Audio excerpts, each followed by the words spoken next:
tous, je vous retrouve aujourd'hui dans une nouvelle vidéo pour le deuxième update lecture, donc concernant le challenge 100% Jennifer L. Armentrout.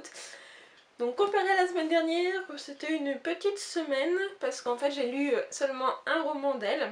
Bon, je suis toujours dans les temps, mais voilà, j'ai lu qu'un roman alors que la semaine dernière j'ai dû en lire 3 je crois, ou 4, enfin bref.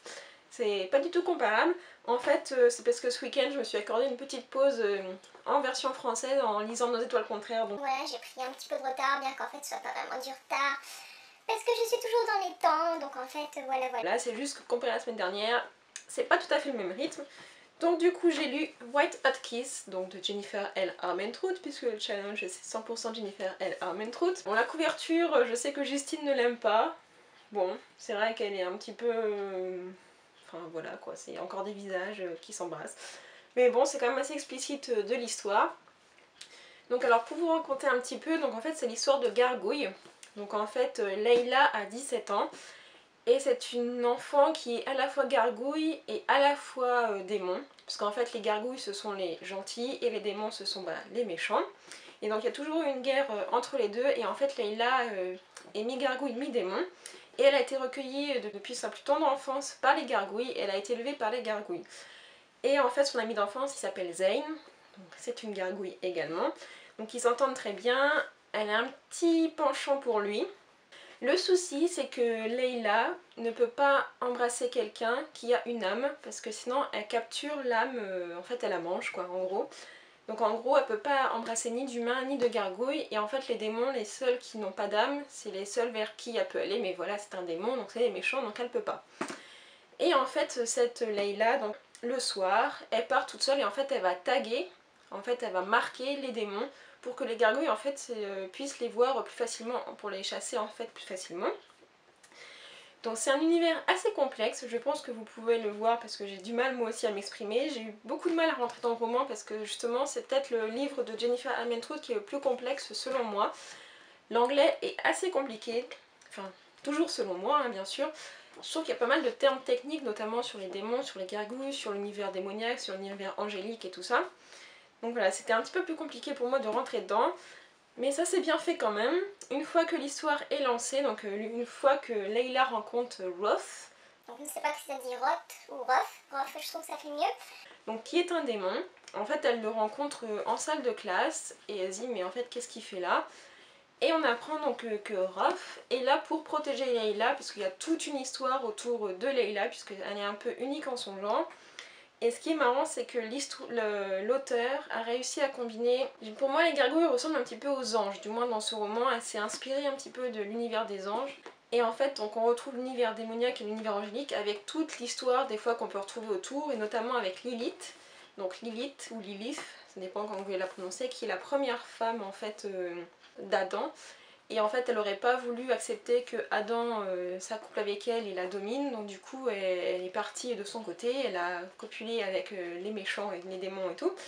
Donc c'est parti de ça, et donc les démons seraient les descendants de Lilith. Et il y a toute une histoire autour de ça qui est assez complexe, donc je peux pas vous en parler là tout de suite parce que même moi j'ai un peu de mal à m'y retrouver. Le tome 1 pose un petit peu les bases, mais voilà, sans plus. On nous donne des pistes, mais on n'arrive pas encore dans le vif du sujet. Donc c'est peut-être ça un peu que je reproche, on est encore un petit peu dans le flou. Mais à côté de ça, l'histoire et les personnages sont vraiment très intéressants. Leila, comme je vous l'avais dit dans la précédente vidéo, c'est que les héroïnes de Jennifer L. Armentrout sont jamais dociles.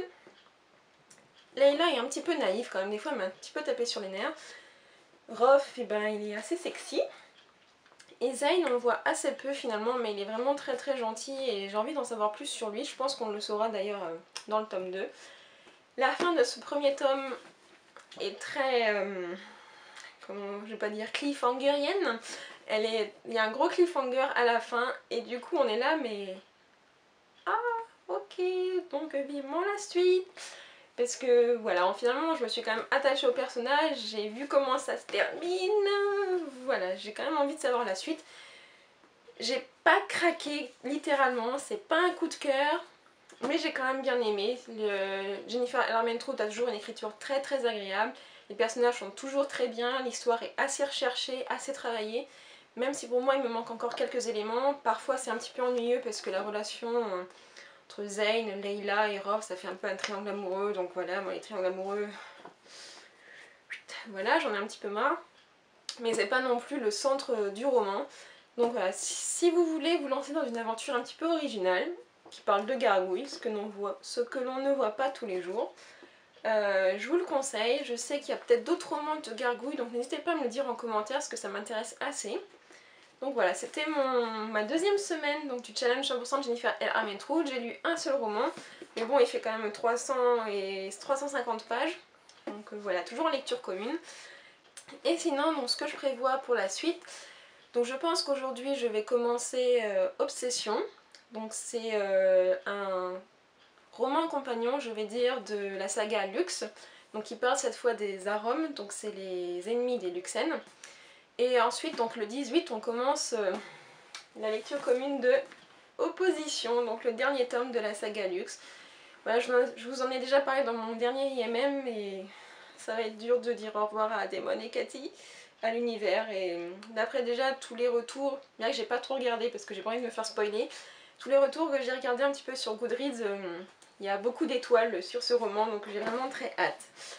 Voilà, j'espère que de votre côté vous avez fait de belles lectures. Si vous avez participé au challenge, n'hésitez pas à me dire en commentaire les romans que vous avez lus de cet auteur. Et puis moi je vous souhaite de très bonnes lectures et je vous donne rendez-vous dans une prochaine vidéo. Salut!